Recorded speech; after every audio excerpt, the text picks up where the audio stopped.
ऐसे भगवान जन्माद्यस्य यतोऽन्वयादितरतश्चार्थेषु सब कुछ जानते हैं। आपको और हमको कितनी भाषाएं आती हैं? कोई 2 भाषा जानता है, कोई 4 भाषा का ज्ञानी है, कोई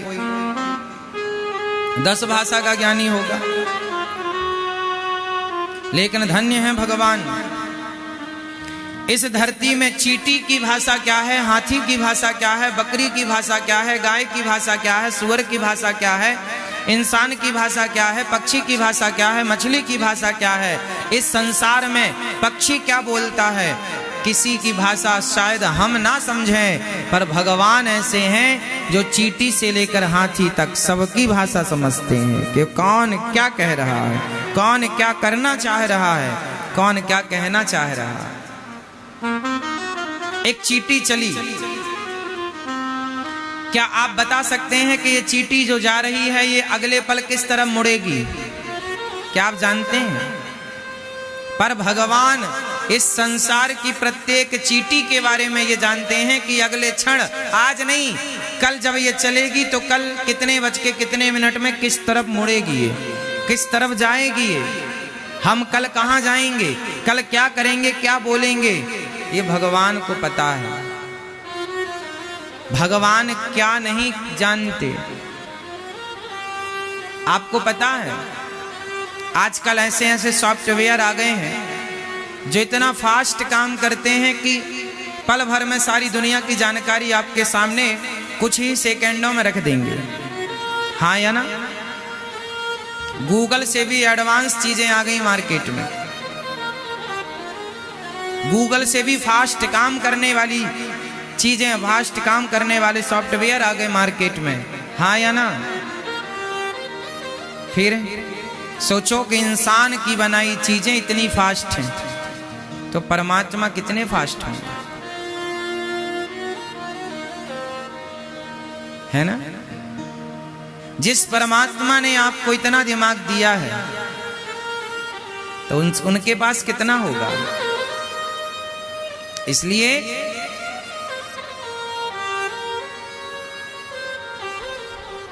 बस यही है,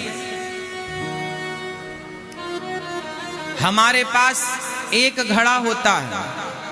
हम बाजार गए तो दुकान से एक घड़ा खरीद के ले आए,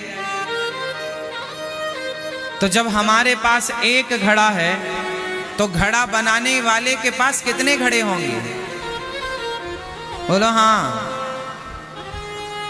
आपके पास कान का एक सेट है, गले का एक सेट है, गोल्ड का, सोने का। जब आपके पास एक है तो इसे बेचने वाले के पास कितना होगा? हाँ या ना? तो जब हमारे पास एक घड़ा है तो घड़ा बनाने वाले के पास कितना होगा? जब हमारे पास इतना दिमाग है तो दिमाग बनाने वाले के पास कितना दिमाग होगा? कल्पना कीजिए आप। आपके पास इतना सा दिमाग, उसमें भी आप इतनी तरक्की कर रहे हैं। परमात्मा का सिस्टम कितना एडवांस है। आज के 5 साल पहले जो बाजार में गाड़ियां चलती थी, अब वो गाड़ियां बाजार में नहीं बिकती, एडवांस गाड़ियां आ गई। हाँ या ना? हर साल गाड़ियां नई आती हैं। 2020 की गाड़ी 2023 में पुरानी हो गई, 2023 में 2022 की गाड़ी पुरानी हो गई। हाँ या ना? इंसान की बनाई चीजें साल भर में पुरानी हो जाती हैं। इंसान की बनाई चीजें साल भर में बदलनी पड़ती हैं। इंसान की बनाई चीजें हर बार उन्हें अपडेट करना पड़ता, अपग्रेड करना पड़ता है। परंतु इंसान को भगवान ने करोड़ों साल पहले बनाए। जैसा तब था वैसे ही आज है, वैसा ही 2 हाथ पांव वाला तब था वैसे ही 2 हाथ पांव वाला आज है। क्यों? क्योंकि परमात्मा ने आने वाले करोड़ों साल के लिए सिस्टम में डाल के रखा है, किसी अपग्रेड करने की जरूरत नहीं है, अपडेट करने की जरूरत, और ऑलरेडी इतना माइंडेड है, ऑलरेडी है। तो आप इंसान ईश्वर की सबसे सुंदर संरचना है। जब ईश्वर ने कुत्ता बनाया, बिल्ली बनाई, हाथी बनाए, शेर बनाए, ये सब बनाया तो सही, लेकिन परमात्मा को शांति नहीं मिली। उन्हें अच्छा नहीं लगा। कुत्ता बनाया, गधा बनाया। जब आखिरी में भगवान ने इंसान बनाए तो भगवान ने कहा कि ये सबसे बेस्ट। ईश्वर ने भी इंसान बनाने के बाद फिर कुछ नहीं बनाया। समझो आप, इंसान ईश्वर की 84 लाख योनियों में सबसे सुंदर संरचना यदि किसी की है तो इंसान की। लोग कहते हैं कि ये कबूतर कितना सुंदर है, लोग कहते हैं ये मोर कितना सुंदर है।